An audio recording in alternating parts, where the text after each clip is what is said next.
Bonjour tout le monde, je m'appelle Daniel Audet, je suis professeur de mathématiques au Collège de Bois-de-Boulogne et je vais vous parler de déterminants de trois vecteurs de R3.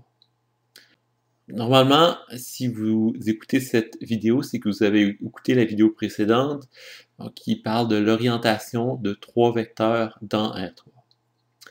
Alors, à partir de cette notion-là, on peut définir la notion de déterminant de trois vecteurs de R3. Déterminant de la base ordonnée UVW, noté delta UVW, est égal au volume du parallélépipède engendré par UV et W, affecté d'un signe positif si la base est d'orientation positive, ou affecté d'un signe négatif si la base est d'orientation négative. On parle de volume orienté.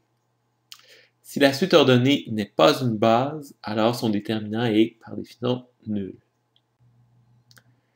Voici maintenant quelques propriétés des déterminants. Première propriété, si on calcule le déterminant de la base canonique IJK, on trouve 1. Et ça, c'est assez simple à comprendre.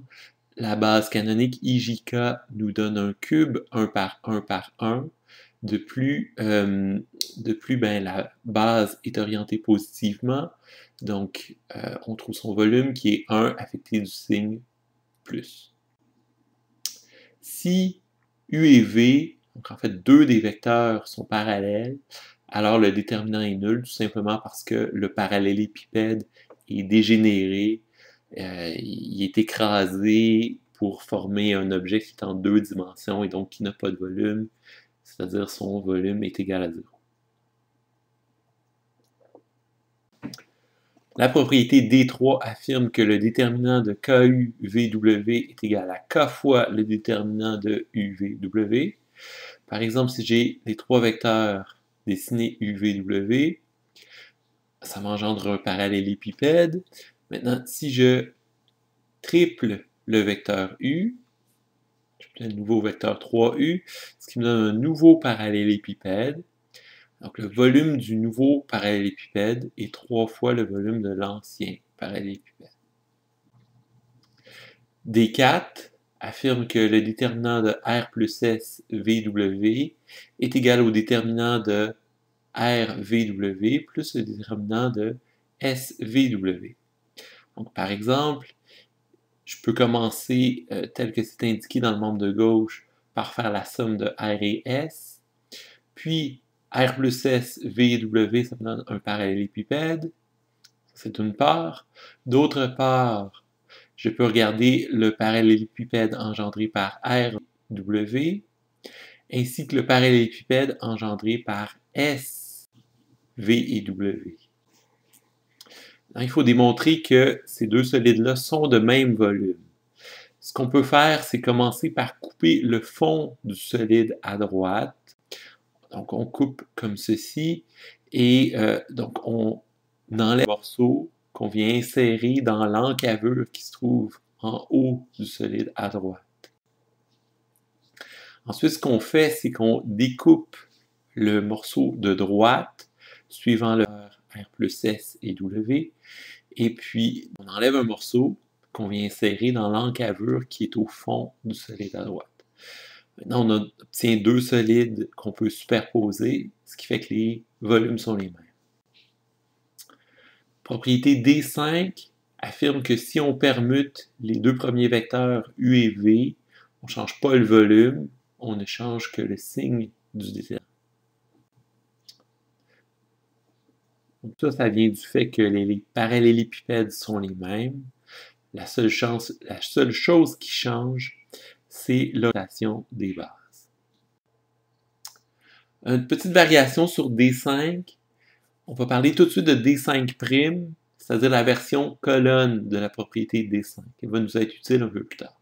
D5' affirme que permuter deux colonnes d'un déterminant a pour être fait de changer le signe du déterminant. Et si on peut comprendre ça de la façon suivante, permuter les composantes en x et en y dans un vecteur de R3 a pour effet de lui faire subir une réflexion par rapport au plan y est égal à x. Donc, par exemple, mon espace R3, vu de l'axe des z, à l'air de ceci, j'ai un vecteur U, j'ai le plan y égale x, toujours vu dans l'axe des Z, donc le plan à l'aire d'une droite.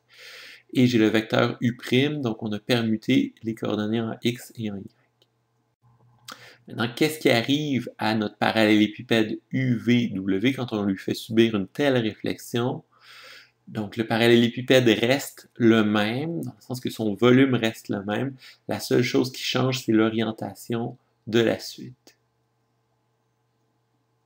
Et donc, les déterminants sont les mêmes, sauf qu'il y a une différence d'un signe. Dans la notation matricielle, ça donne ceci. Quand on permute les premières et deuxièmes colonnes, on change le signe. Bon, il en va de même pour les colonnes 1 et 3. On utilise le plan de réflexion x égale z. Et il en va de même pour les colonnes 2 et 3. On utilise le plan y égale z. Propriété D6 affirme qu'on peut ajouter à une ligne un multiple d'une autre ligne sans affecter la valeur du déterminant. Donc voici mon parallélépipède engendré par UV et W. C'est le membre de gauche de mon équation. Ce que je peux faire, c'est que je peux ajouter à U un multiple de V. Je tiens un nouveau parallélépipède et il faut que je démontre que le nouveau parallélépipède a un volume orienté égal à l'ancien. Donc pour ça, ce qu'on peut faire, c'est qu'on peut découper un morceau à droite, amener ce morceau-là à gauche, et donc les deux solides se superposent, ce qui fait qu'ils ont un même volume orienté.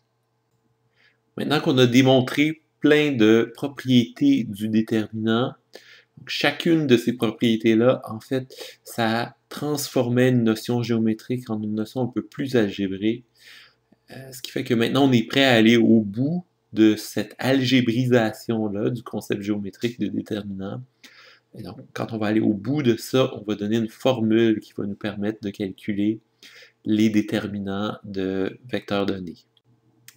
On commence par un lemme, c'est-à-dire une affirmation qui n'est pas nécessairement intéressante en elle-même, mais qui va être intéressante pour démontrer d'autres choses. Affirme la chose suivante, le déterminant de x00, premier vecteur, deuxième vecteur 0, y0, troisième vecteur 0, 0, z, c'est-à-dire chacune des trois lignes. Le déterminant de ces trois vecteurs-là nous donne le produit de x, y et z. Ça se démontre de la façon suivante. Ce déterminant donne le volume orienté d'un prisme rectangulaire droit, dont les côtés sont x, y, z. Donc son volume, c'est x fois y fois z. Maintenant, x peut être négatif. Dans ce cas-là, ça change le signe de l'orientation. Même chose pour y, même chose pour z. OK, maintenant, une proposition qui est constituée de trois affirmations. En fait, ces trois affirmations-là font un lien entre la notion de déterminant 3 par 3 et la notion de déterminant 2 par 2. Voici la preuve de la première affirmation de la proposition. Ce qu'on fait, c'est qu'on écrit la deuxième ligne comme somme de deux lignes. Les termes de gauche s'en vont dans un déterminant, les termes 0E, 0, et les termes de droite s'en vont dans un autre déterminant, 0, 0, F. Donc, ça nous donne deux nouveaux déterminants. Ensuite, ce qu'on va faire, c'est qu'on va écrire la troisième ligne de chacun des deux déterminants comme somme de deux lignes. Et encore une fois, on va décomposer chacun des deux déterminants en deux autres déterminants en utilisant la propriété D4. Donc, ça va me donner en tout 4 déterminants. OK, une fois qu'on a fait ça, on peut se rendre compte qu'il y a des déterminants qui sont nuls. Précisément, on a le premier déterminant et le troisième déterminant. Donc, le premier déterminant est nul parce que les lignes 2 et 3, sont parallèles. De même, le troisième déterminant est nul parce que les lignes 2 et 3 sont parallèles. C'est deux vecteurs qui sont verticaux. Et l'autre chose qu'on a faite, on a appliqué la propriété D5' sur le tout dernier déterminant. En fait, ce qu'on a fait, c'est qu'on a permuté les colonnes 2 et 3. et donc ça change le signe du déterminant. Maintenant, on applique le lemme, et donc ça nous donne AEI moins AFG. Ce qui est écrit là, on peut mettre en évidence A, et ce qui nous reste, c'est le résultat du calcul d'un déterminant 2 par 2, le déterminant de EFGI. Ensuite, on va démontrer la deuxième partie de la proposition. Pour faire ça, on va permuter les colonnes 1 et 2 du déterminant qui est donné. Ce faisant, on change le signe, et maintenant, sous cette forme-là, on peut appliquer la première partie de la proposition. Et donc voilà, ça démontre la deuxième partie de la proposition. Ensuite, on démontre la troisième partie de la proposition. Pour faire ça, on commence en permutant les colonnes 1 et 3 du déterminant. Ça nous change le signe du déterminant. Ensuite, ce qu'on va faire, c'est qu'on va permuter les colonnes 2 et 3. Donc, on change encore le signe du déterminant, ce qui fait qu'il redevient positif. Et puis, ce qu'on a là, on applique la première partie de la proposition et ça termine la démonstration de la troisième partie de la proposition. À l'aide de la proposition précédente, on va démontrer le théorème suivant. Donc ce théorème-là, en fait, ça nous donne une formule pour calculer n'importe quel déterminant 3 par 3 quand les vecteurs sont donnés en termes de composantes dans la base canonique IJK. Il faut comprendre aussi que cette formule-là, on dit qu'elle est récursive, c'est-à-dire que le déterminant 3 par 3 est donné en termes de 3 déterminants 2 par 2, donc 3 déterminants plus simples. Pour démontrer ce théorème-là, ce qu'on commence par faire, c'est écrire la première ligne comme somme de 3 lignes. Et donc, ça nous donne 3 déterminants 3 par 3. Chacun de ces déterminants-là, on va écrire leur deuxième ligne comme somme de 2 lignes. Donc, chacun des 3 déterminants va être transformé en 2 déterminants pour un total de 6 déterminants. Maintenant, on peut voir que certains de ces 6 déterminants-là sont nuls. Le deuxième déterminant est nul, le quatrième déterminant est nul et le sixième déterminant est nul. Et ils sont nuls en vertu de la propriété D2, donc le deuxième déterminant est nul parce qu'il possède 2 vecteurs parallèles, de même pour le quatrième, de même pour le sixième. Ensuite, ce qu'on va faire, c'est qu'on va écrire la troisième ligne comme somme de 2 lignes. Donc chacun des 3 déterminants restants va être décomposé en 2 déterminants pour un total de 6 déterminants encore.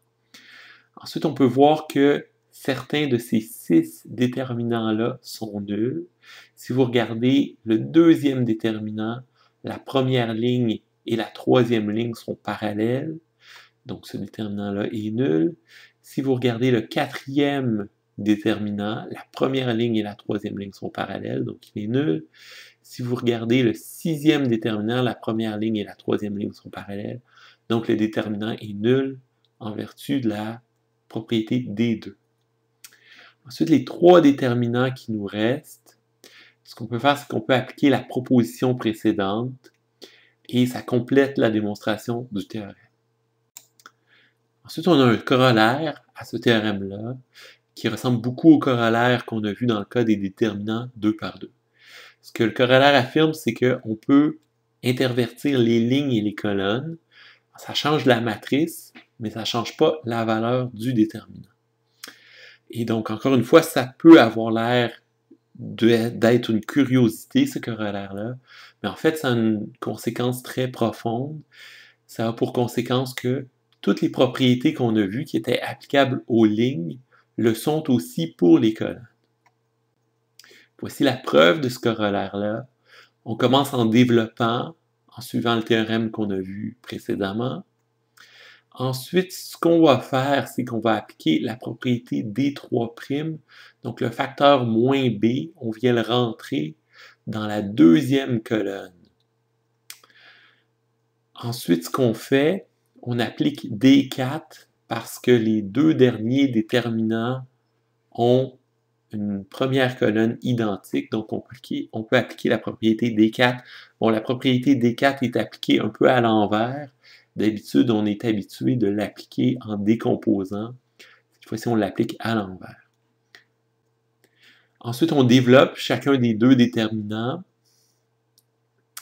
Ensuite, ce qu'on a fait, c'est qu'on a changé les signes à l'intérieur des parenthèses. Puis, ce qu'on obtient dans les nouvelles parenthèses, ce sont les déterminants, dans un premier temps, de BHCI. Dans un deuxième temps, on obtient le déterminant de BECF.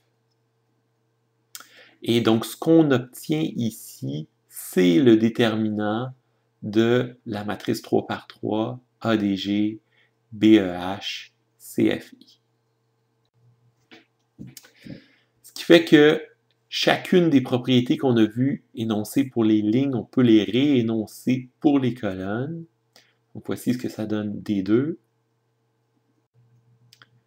Voici ce que nous donne D3. Donc, si on a un facteur qui est commun à tous les éléments d'une colonne, ce facteur-là peut être mis en évidence.